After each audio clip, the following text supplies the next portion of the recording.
நம்ம இன்னைக்கு வந்திருக்கக்கூடிய இடம் பார்த்தீங்கன்னா, இதுக்கு மேலே வீட்டில் வந்து நீ வேலைக்கு போக வேண்டாம், நீ ஆடு குட்டிகளை பார்த்துட்டு நாங்கள் உங்களுக்கு சம்பாரிச்சு போடுறோம். நாங்கள் அதுதான் வெள்ளாட்டை பூரா விற்று போட்டு செம்பரி ஆடோட சேரும். பால் எத்தனை லிட்டர் கறக்குதுங்க? காலையில் ஒரு 3.5 வரும். எல்லாம் நாய்களுக்கு ஆட்டுக்குட்டிகளுக்கு விற்கிறதெல்லாம் இல்லை, மிச்சமெல்லாம் பண்ண முடியாது. இருக்கிறத கடன் இல்லாமல் இருந்தால் போதும். 10 நாள் கண்ணு போட்டுரும். இந்த உனி ஊசி போட்டு கண்ணு உள்ளே செத்து போச்சு. அப்புறம் கடைசி டாக்டரை கூட்டி வந்து கவத்தை கட்டி விட்டோம். அப்புறம் இப்போ அதுலேருந்தே கறந்துட்டு இருக்குது.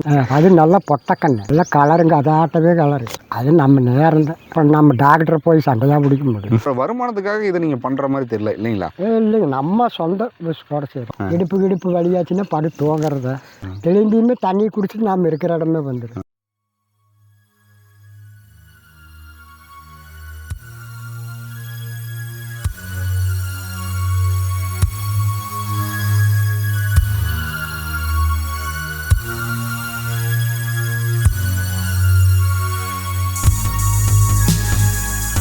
போத்தியம்பாளையம் அப்படிங்கிற ஒரு கிராமத்தை நோக்கி தான் வந்திருக்கோங்க. இந்த கிராமத்தில் ஒரு ஐயா வந்து செம்பரி ஆடுகள் மாடுகள் வளர்த்துட்டு இருக்காரு. என்னுடைய வாழ்நாளில் நேரம் இன்மை காரணமாக எனக்கு வந்து பணிக்கு போகிறதுக்கு எனக்கு விருப்பம் இல்லை. நான் ஆடு மாடுகளை மேய்ச்சிக்கிட்டு ஒரு நிம்மதியான வாழ்க்கை வாழணும் அப்படிங்கிறதுக்காக இவர் வந்து ஆரம்பிச்சிருக்காரு.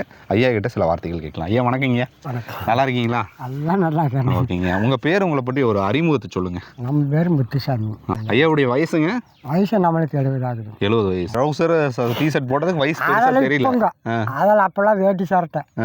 இப்போ இந்த காட்டுக்குள்ளே வந்து அப்போ தொட்டி வாரத்தில் ஊருக்குள்ளே இருந்தேன். சரிங்க.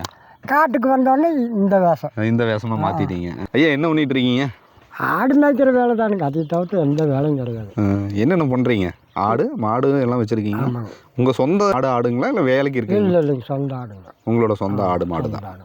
என்னென்ன ஆடு வச்சுருக்கீங்க? என்னென்ன மாடு வச்சுருக்கீங்க? செம்பளி ஆடுங்க, மாடுக்கு போகிறேன். இந்த மாடுங்க எப்படி வளர்த்துறதுங்கய்யா? நல்ல வச்சிப்பிள்ளி வாங்கி போடுறதாருங்க. அப்புறம் ஏதோ மழை வேஞ்சால் சோளங்கேளம் போட்டு ஏதோ தட்டு போர் போட்டு தீர்ற வரைக்கும் தட்டை போட வேண்டியது தான். தீர்ந்தாச்சுன்னா வச்சிப்பிள்ளி வாங்கி போட்டு வேலைக்கு வாங்கி போட்டு. எவ்வளோ செட்டு போட்டிருக்கீங்க? செட்டு எவ்வளோ வரைக்கும் வச்சுருக்கீங்க? செட்டு போட்டு ஒரு 2-3-4 மாதம் இருக்குமுங்க. எல்லாம் ஒரு 50,000 முடிச்சுது. 50,000 முடிச்சுங்களா? எப்படி இந்த ஆடு மாடு வளர்க்குறது எத்தனை வருஷமாக வளர்த்துட்ருக்கீங்க? நான் இந்த 5 வருஷமாக தானே. அதுக்கு முன்னாடி? நான் அதுக்குள்ளே வேலைக்கு போயிட்டு இருந்தேன். எங்கே வேலைக்கு போயிட்டு இருந்தீங்க? ஆனை கட்டி போகணுங்க, தடாகம் போவேன், நஞ்சாகன்புதூர், துடியலூர், இதெல்லாம் வாழைக்கன்று போடுறதுக்கு வாழைக்காடு வெட்டுறதுக்கெல்லாம் போயிட்டு இருந்தேன். ஆப்ரேஷன் பண்ணிலேருந்து போகிறதில்ல. என்னாச்சுங்க உடம்பு? அது இருந்திருந்தாப்புல உள்ளே வந்துங்க ஒரு கட்டி மாதிரி ஆகிடுது. அதனால ஆப்ரேஷன் பண்ணிட்டாங்களா? ஆமாம். இப்போ பரவாயில்லைங்களா உடனே? இப்போ பரவாயில்லைங்க. அதுக்கப்புறம் எப்படி இந்த ஆர்வம் ஏற்பட்டுச்சு, ஆடு மாடு வளர்க்கணுங்கிற அந்த ஆர்வம்? அப்போ அந்த இதுக்கு மேலே வீட்டில் வந்து நீ வேலைக்கு போக வேண்டாம், இதை காட்டிலேயே இருந்துட்டு நீ ஆடு குட்டிகளை பார்த்துட்டு நாங்கள் உங்களுக்கு சம்பாரிச்சு போடுறோம். நாங்கள் அதுதான். ஓகே. இப்போ உங்களுக்கு சொந்தமாக இடம் இருக்குங்களா ஐயா? ஆமாங்க, வராங்க 75 சென்ட்டுங்க. எவ்வளோ சென்ட்டுங்க? 75. 3/4 ஏக்கர். 3/4 ஏக்கருங்களா? ஆமாங்க, வாங்கினது தானுங்க. அந்த அதுலேயே நீங்கள் வந்து ஆடு மாடுகளையும் மேய்ச்சிக்கிறீங்களா இல்லை? இல்லைங்க, அங்கேயும் கட்டிக்குவேன், அங்கே விழுந்து அங்கேயும் கட்டிக்கும். இந்த குறை பூரா எல்லாம் சைட்டுக்காரதெல்லாம் வாங்கி போட்டுக்கிறாங்க. சரிங்க. அப்புறம் இதுக்கு பூரா குறை கொண்டு வந்து கட்டிக்கிறது. அப்புறம் கட்டின பக்கம் ஆட்டான்னு மேய்ச்சிட்டு அது கூடவே தெரியறதா. சரி, இந்த 5 வருஷத்தில் எத்தனை ஆடு வளர்த்துருப்பீங்க, எத்தனை மாடு வளர்த்துருப்பீங்க? மாடு இப்போத்தானுங்க வாங்கி எல்லாம் ஒரு 6-7 மாதம் இருக்குது. சரிங்க. அவ்வளோதான். ஆடு வெண்ணெய் பிடிச்சி இருக்கிறதா, அது ஆகிறதா விற்கிறதா. செம்பரி ஆடு தான் வச்சுருக்கீங்க? ஆமாங்க. வெள்ளாடுக இருந்ததுங்க ஒரு 5 அறுப்படி. அதெல்லாம் அது ஒரு பக்கம் போகுது, இது ஒரு பக்கம் போகுது. அது வெள்ளாட்டை பூரா விற்று போட்டு செம்பரி ஆடோட சேரும். இது எங்கேயும் ஓடாது? நாம் எங்கே கூக்கிறோமோ அங்கே நின்றுக்கு. கூப்பிட்டா வருங்களா? கூப்பிட்டா வராதுங்க. அது என்னை கூட விட்டுட்டு சாலைக்கு தண்ணி குடிக்க ஓடுது. உங்களை விட்டுருமா? நானும் மித்தது எங்கேயும் போகாது. மாடு என்ன மாடு வச்சுருக்கிறீங்க? மாடு வரும் இதுதான் அந்த நாட்டு மாடுக்கு. அப்புறம் இது எருதுங்க, சாமி கூட்டிருக்குறோம். இது சாமிக்குன்னா என்ன ஒன்று? மாரியாத்தாளுக்கு. என்ன ஒன்றுவீங்க? அது சாமி பொழியது மாதிரி நல்லா பிடிச்சிட்டு பசங்கள்லாம் வந்து கொண்டாடிட்டு போவாங்க வருஷத்துக்கு ஒரு ட்ரிப்பு. அதுக்காக தான் வச்சுருக்கீங்க? ஆமாங்க. பால் கறக்கிற மாடு எத்தனை வச்சுருக்கீங்க? பால் கறக்கிறது ஒன்றே தானுங்க, வேறு அது ஒன்று மட்டும்தான். மற்றதெல்லாம் கன்றுங்களா? எல்லாம் கண்ணுங்க. இப்போ தான் எல்லாம் ஊசி போட்டுக்குது. பால் எத்தனை லிட்டர் கறக்குதுங்க? பால் என்னங்க ஒரு சாயங்காலம் ஒரு 2 வருமுங்க. காலையில் ஒரு 3.5 வரும். எல்லாம் நாய்களுக்கு ஆட்டுக்குட்டிகளுக்கு விற்கிறதெல்லாம் இல்லை. அது போக நம்மளுக்கு தயிர். இது வந்து நீங்கள் வருமானத்துக்காக இதை நீங்கள் பண்ணுற மாதிரி தெரியல இல்லைங்களா? இல்லைங்க, நம்ம சொந்த யூஸ்க்கோட சரி. உங்கள் யூஸ்க்காக மட்டும்தான். இப்போ ஆடுகள் வளர்த்து என்ன விற்கிறவீங்களா எப்படிங்கய்யா? விற்று போடுங்க. எங்க அப்புறம் அது கிடையாது. அப்புறம் நம்ம வயசாகிடுச்சுன்னா ஆடுக்கு ஒரு 6 உருப்படி 7 உருப்படி பள்ளி சேர்ந்துச்சுன்னா விற்கிறது. அப்புறம் நம்ம வயசாகிடுச்சுன்னா வாங்க மாட்டாங்க. கெல்ட் ஆடு அப்படிம்பாங்க. அப்புறம் ஒரு 10 ரூபாய்க்கு போகிறது 5 ரூபாய்க்கு கேட்பாங்க. இந்த கிழட்டு ஆடுக்கு மட்டும் ஏங்க மவுசே இல்லை, ஆனால் ஒசரமாக இருக்கும், நல்லா சைஸாக இருக்கும், கறி வந்து நல்லா தடிமன் ஆயிருமோ? செம்பிளியாட்டு கறி எப்பவுமே நாம தின்னது இல்லைங்க.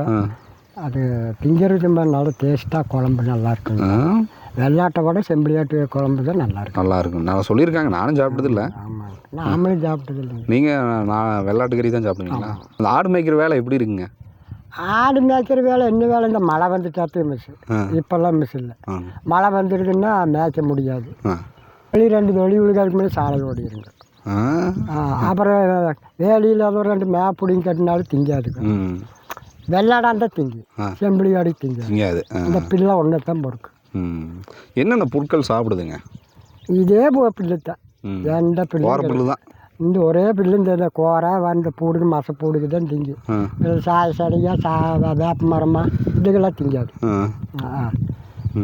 அப்புறம் பில்லு காஞ்சி போச்சுன்னா வர பிள்ளைகளை பொறுக்கிறத. அப்படியே இந்த வருமானம் எடுக்கிறதுனா எப்படி பண்ணால் ஜெயிக்க முடியுங்க? வருமானம் எனத்த போய் எல்லாம் சரியாத்தான் இருக்குது. சம்பாதிக்கிறதுக்கு நம்ம கடன் பட்டு வாங்குறதுக்கெல்லாம் சரியாத்தான் இருக்குது. மிச்சமெல்லாம் பண்ண முடியாது. இருக்கிறத கடன் இல்லாமல் இருந்தால் போதும். ஆனால் இந்த மாதிரி நீங்கள் தொழில் பண்ணும்போது யாருக்கு போய் அடிமையாக இருக்க வேண்டியதில்லை இல்லைங்க, வேலை செய்ய வேண்டியதில்லை. இப்போ பாருங்கள், ஒரு கம்பெனி நம்ம சௌகரியத்துக்கு போகலாம். வர ஆடு மேய்க்க ஒரு 10 வருடம் 11 மணி வரைக்கும் 10 மணி வரைக்கும் தான் மேயுங்க. அதுக்கு பாட்டில் ஓடிடு. அப்புறம் தண்ணியை போய் குடிக்குங்க. குடிச்சிட்டு திரும்பி பட்டிக்குள்ளே பூந்துடும். அதுகளே பூந்துக்கு. அப்புறம் அதையும் அடைச்சி போட்டு வந்து அப்புறம் இந்த மாட்டுகளை தனியாக அமைச்சு திரும்பி கட்டணும். அப்புறம் ஒரு மணி 3:30க்கு திரும்பி மாட்டுகளை பிடிச்சி கட்டணும். திரும்பி அவுத்து விட்டுருவேன். 6 மணி வரைக்கும் மேயுங்க. அதோட சரி. உங்களுக்கு வேலையில் இருக்கு, நிழலில் போய் உட்காந்துட்டா போதும் போல் இருக்கேன். அது எங்கே வேணாலும் கொஞ்சம் இடுப்பு வலியாச்சுன்னா தூங்குறத. தூங்கிடுவீங்க? தூங்கினாலும் எங்கேயும் போகாதுங்க. தூங்கினாலும் நம்மளை விட்டு எங்கேயும் போகாது. திரும்பியுமே தண்ணி குடிச்சிட்டு நாம் இருக்கிற இடமே வந்துடும்.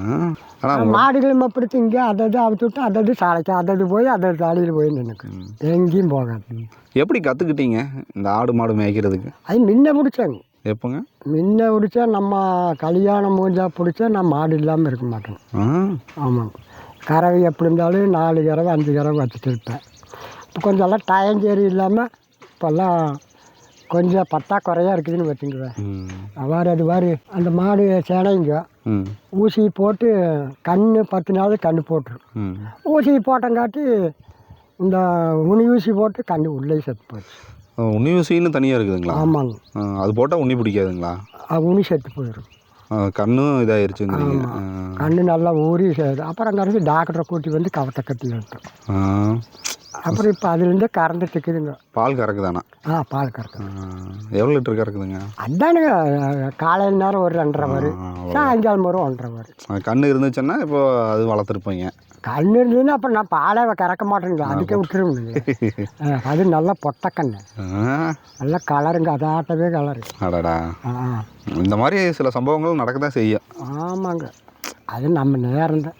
அதுக்கு ஒன்றும் பண்ண முடியாது. அப்புறம் நம்ம டாக்டரை போய் சண்டையாக பிடிக்க முடியும். அவர் ஒரு நல்லதுக்கு நாம கூப்பிட்றோம், அவர் வராரு. ஐயோ நீ வந்து கண்ணை சாகடிச்சு போட்டது நம்ம அவரை போய் கேட்க முடியல. அது கேட்க முடியாது.